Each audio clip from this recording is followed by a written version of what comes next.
बिस्मिल्लाहिर्रहमानिर्रहीम, अस्सलाम वालेकुम। आप देख रहे हैं सुमेरा खान ऑफिशियल और मैं हूं सुमेरा खान। आज की वीडियो एक और मौजू पे बनाने की कोशिश कर रही हूं मैं।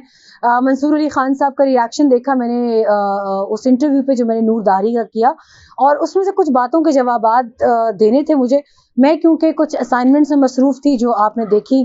हमारे पास, हम उन एंकर्स में से तो है नहीं जिन्होंने 10-12 रिसर्चर्स की टीम रखी होती है। वो तैयार हलवा लाते हैं, जनाब के आगे रख देते हैं और फिर वो उस हलवे के ऊपर बैठ के फातिहा पढ़ के खाना शुरू कर देते हैं। हम रिपोर्टर्स हैं और हमें फील्ड में खुद निकलना पड़ता है काम के लिए। तो ये कुछ बीच में वक्त मुझे लगा, वो कि मुझे कुछ दोस्त अहबाब जो थे उन्होंने वो भेजी वीडियो। उनकी बहुत ही तकब्बर, गरूर और देखा जाए तो एरोगेंस का मजमुआ लगी मुझे वो वीडियो। और मंसूर अली खान के मुंह से पहला ही जुमला सुन के मैं समझ गई कि ये उसी लॉट से ताल्लुक़ रखते हैं जो कुछ ना करके खुद को बड़ा सहाफ़ी कहलवाने की कोशिश करते हैं। मंसूर अली खान साहब, सबसे पहले आप ये जवाब दीजिए कि जो क्राइटेरिया आपने रखा इसराइल के चमचे और कड़छे और हिमायती बनाने का, उस लिहाज से तो इसराइल के सबसे बड़े चमचे फिर आप हुए, क्योंकि नूर दाहरी का सबसे पहला इंटरव्यू आपने किया। आपने उन्हें हमसे मुतारिफ कराया, आपने उनसे बात की, आपने नूर दाहरी का नाम सबको बताया। Credit goes to you. Secondly, आप कहते हैं कि मैं मोहतरमा को जानता नहीं, क्योंकि हम बड़े सहाफ़ी खुद में अक्सर एक दूसरे को जानते हैं। यकीन कीजिए, आप बहुत अजीबोगरीब लगे मुझे बात करते हुए, क्योंकि हाँ, आपकी कोताही इसलिए हो सकती है क्योंकि आपका उस लॉट से ताल्लुक नहीं है जो फील्ड में मेहनत करके खुद सारा दिन खबरें बनाते हैं, खुद खबरें जमा करते हैं, और वही उनकी मेहनत का सारा शाखसाना होता है। आपको तो तैयार मिल जाती है। और फिर अब मैं आपकी यहाँ गलत फहमी दूर कर दूं, मैं फील्ड में उस वक्त से हूँ जिसको 2004 का हिंसा कहते हैं। मैंने अपनी पढ़ाई भी साथ की, मैंने अपने सहाफ़त में अमली कदम रखते हुए आपको इस्लामाबाद बरी इमाम का, अगर मैं एक खुद कुछ धमाका याद कराऊँ 2005 में, तो मैंने कवर किया था एज अ फील्ड सहाफ़ी। और उसके अलावा 2005 के ज़लज़ले से लेके पाकिस्तान ने वॉर ऑन टेरर में क्या क्या झेला, वो मैंने खुद अपनी आंखों से न सिर्फ देखा बल्कि मैं उन सहाफ़ियों में शामिल हूँ, चंद पाकिस्तान की ख़वातीन सहाफ़ियों में, जिन्होंने पाकिस्तान में मौजूद हर बैटल फील्ड को, हर सुसाइड अटैक को कवर किया, रिगार्डलेस ऑफ एवरी प्रोविंस। चाहे पाकिस्तान का कोई भी सूबा हो, मैंने वहाँ पर जाकर कवरेजेस की हैं। मैं आपको अपना मुकम्मल तारुफ भी करा देती हूँ। मेरा नाम सुमेरा खान है और ज़ात से मैं सैयद हूँ, कौम से मैं पठान हूँ, और मैं पठान और सैयद दोनों नजीबुत तरफ़ैन हूँ। मेरा ये तारुफ याद रखिएगा आप। इसके बाद आपने अपने लिए और अपने चंद एक गैंग के लिए बड़े सहाफ़ियों का लफ्ज़ इस्तेमाल किया। तो मैं कौन हूँ, मैंने कितना काम किया, ये आप फ़हद हुसैन से पूछिएगा। ये आप एक्सप्रेस के हमारे बहुत काबिल इज़्ज़त, काबिल एहतराम हमारे बड़े हैं, सुल्तान लाखानी, उनसे पूछिएगा। क्योंकि मैंने जब बेनज़ीर की असैसिनेशन हुई, मैं उस वक्त उनकी वहाँ से लाइव रिपोर्टिंग करके फिर स्टूडियो में अनवारुल हसन के साथ लाइव उनकी असैसिनेशन के बाद पाकिस्तान टेलीविज़न की मैंने वहाँ से एंकरिंग भी की। तो मेरा ख्याल है कि अगर मैं आपको अपनी सहाफ़त के कारनामे गिनवाना शुरू करूंगी तो शायद आप उस वक्त अपना ख़ानदानी बिजनेस संभाल रहे थे, जिस वक्त मैं अमली सहाफ़त में कदम रख चुकी थी। तो आपका वो जो एक अपने आप को बड़े सहाफ़ी कहने वाला तकब्बर था, उसका जवाब आपको देखने वाले देंगे जो ये वीडियो देखेंगे। अब आते हैं इसराइल की जानिब। आप नूर दाहरी का इंटरव्यू करते हैं कब? उससे पहले आपको फ़लस्तीन की कोई होश नहीं थी कि वहाँ क्या हो रहा है। अगर आपने कभी ज़िंदगी में कोई प्रोग्राम फ़लस्तीन या इसराइल पर किया हो तो ज़रूर बताइएगा। आपने जो ही मरियम नवाज साहिबा ट्वीट करती हैं और फिर डिलीट करती हैं, आपको होश आ जाती है एकदम से कि ओ हो, ये तो इस पर जवाब देना बनता है।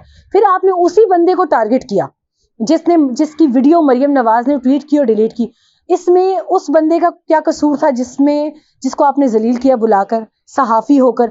आपने, यार, अगर आप लोग मरियम से लेकर खा रहे हैं या आप उनके मरियम औरंगज़ेब से भी अच्छे तर्जुमान हैं, और प्लीज़ इसमें इनकार नहीं करना आपने, और ना आपने अपनी वो वीडियो डिलीट करनी है जिसमें आपने इतना लंबा चौड़ा वजाहती बयान दिया मरियम नवाज ने ट्वीट क्यों डिलीट की।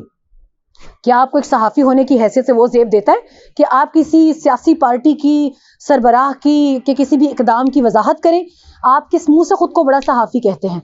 इसीलिए आपको लोग, मैं यकीन जाने, मुझे वो बच्ची याद आ गई जिसने औरत मार्च में कहा कि बहुत कोशिश की यासिर शामी ने, मगर वो बच्ची ने फिर भी कहा कि नहीं, मैं इनको नहीं जानती है कौन है। तो लिहाजा आप लोगों के लिए शर्मिंदगी का लम्हा वही है कि आप लोग सियासी पार्टियों के सरबराहों के तर्जुमान बने फिरते हैं, और फिर आपके काउंटर कोई नैरेटिव आए तो आप उसको जलील करते हैं। गो कि मुझे 17 साल हो गए सहाफ़त में, आपको कितने हुए मैं भी नहीं जानती, मगर मुझे इतना पता है कि जब मैं अमली सहाफ़त में थी उस वक्त आप अपने ख़ानदान का बिजनेस संभाल रहे होंगे।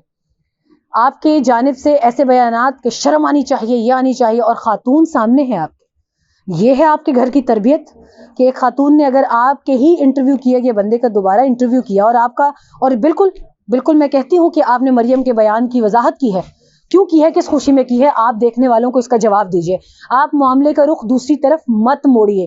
آپ نے اس ویڈیو میں بھی جنرل مشرف کے دور میں ہونے والی تمام ملاقاتوں کا ذکر کیا، ٹریل کے ساتھ، ڈیٹس کے ساتھ، ٹائم کے ساتھ، جگہ کے ساتھ، مگر آپ یہ نہیں بتاتے کہ گوہر ایوب نے وزیر اعظم نواز شریف کے حکم پر وزیر خارجہ کی حیثیت سے کیوں اسرائیلی وفد کا استقبال کیا۔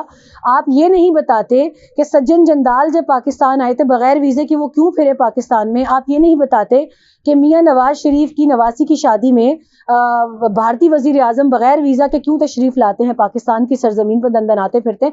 وضاحت دیجئے منصور علی خان صاحب، قوم آپ سے اس وضاحت کی طلبگار ہے، قوم آپ سے ڈیمانڈ کرتی ہے کہ اب آپ اس کی بھی وضاحت کریں، جہاں آپ مریم کے کیے کو اتنا جسٹیفائی کرتے ہیں یہ بھی بتائیں۔ پھر 1990 میں اجمل قادری جب وفد لے کر گئے، آپ بلوائیے ان کو، اس دن مفتی کفایت نے آپ کی بولتی بند کر دی آپ کے ہی پروگرام میں، اس نے کہا ڈھنگ کے سوال کرو، اور آپ ہی کرتے رہے آگے سے۔ کیا آپ بڑے صحافیوں کو یہ زیب دیتا ہے؟ آپ بٹھائیں میرے سامنے مفتی کفایت کو اور میں بتاتی ہوں آپ کو سوال کیسے کرتے ہیں۔ میں وہ صحافی ہوں کہ میں نے نور خان ایئر بیس کے اوپر جنرل مشرف سے کہا تھا کہ یہ یہاں پر آپ کے انتظامی امور میں غلطیاں ہیں۔ انہوں نے تو میرے خلاف کوئی ویڈیو نہیں کی، اس وقت بھی وہ ایک طاقتور صدر تھے پاکستان کے۔ یہ ٹالرنس لیول ہے آپ لوگوں کا، اور اس کے بعد آپ دھڑا دھڑ 7 ویڈیوز کرتے ہیں اسرائیل کے اوپر، صرف مریم کو جسٹیفائی کرنے کے لیے کہ آپ بہت وفادار ہیں ان کے۔ یقیناً مریم کے یہ الفاظ مجھے آج یاد آ رہے ہیں، لیکن آپ کو دیکھ کے مجھے اس کے سچائی کا گمان ہوا کہ مریم نے غلط نہیں کہا تھا کہ بندہ تابعدار بھی ہے اور ایماندار بھی ہے۔ آپ تابعدار بھی ہیں اور آپ ایماندار بھی ہیں۔ آج میں آپ کے سامنے چند سوال چھوڑ رہی ہوں۔ آپ نے کہا کہ پروپیگنڈا یا نیریٹو بلڈنگ کیسے ہوتی ہے، یہ آپ ہمیں نہ بتائیں، یہ آپ کے الفاظ ہیں، ہمیں پتہ ہے کہ نیریٹو بلڈنگ کیسے ہوتی ہے۔ جناب آپ اگر نہ بھی بتائیں نا منصور علی خان صاحب میرے میزبان، تو ہمیں پتہ ہے کہ نیریٹو بلڈنگ آپ کیسے کرتے ہیں، اس میں آپ سے بڑا ماسٹر کوئی نہیں ہے۔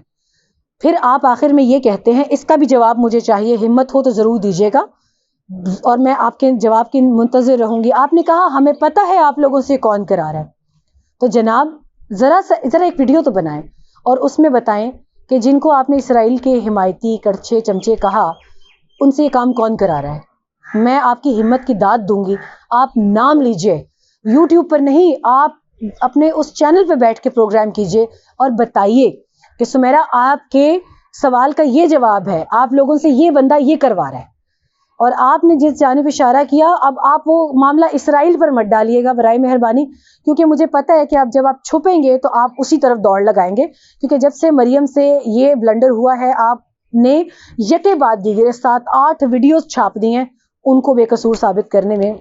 مگر میں آپ کی ہمت کی داد دوں گی کہ اگر آپ نواز شریف کو تو چھوڑیں، مریم کو تو چھوڑیں، آپ ان کے کسی رسپانسبل آدمی کے جنہوں نے تینوں ان کے دور حکومتوں میں سرو کیا ہو، ذرا ان سے پوچھئے کہ نواز شریف صاحب اس بیان کی تردید یا تائید کیوں نہیں کرتے، یا اس کے صحیح ہونے کا ثبوت کیا ہے۔ تو ذرا بتائیے گا ہم سے کون کروا رہا ہے، ذرا بتائیے گا کہ نیریٹو بلڈنگ کیسے ہوتی ہے، کیونکہ آپ نے خود کہا کہ آپ کو پتہ ہے، تو آپ کا تو بہت تجربہ، یہ بھی بتائیے گا۔ تو ان سوالوں کے جوابات کا میں انتظار کروں گی۔ ہاں میری شناخت ضرور یاد رکھیے گا، کیونکہ مجھے آپ اس لیے نہیں جانتے کہ شام کے بعد جن نیٹ ورکنگ پارٹیز میں آپ بیٹھتے ہیں نا، پچھلے 17 سال سے میں اس طرح کی کسی پارٹی کا حصہ نہیں ہوں، میں شمع محفل نہیں ہوں جناب، اس لیے آپ مجھے نہیں جانتے۔ میں ایک کام کرنے والا صحافی ہوں، اور میری پہچان جن سے جاننی ہے تو اسلام آباد کے تمام بڑے صحافیوں سے پوچھیے گا، وہ آپ کو بتائیں گے۔ اپنا ضرور خیال رکھیے گا۔ اللہ حافظ۔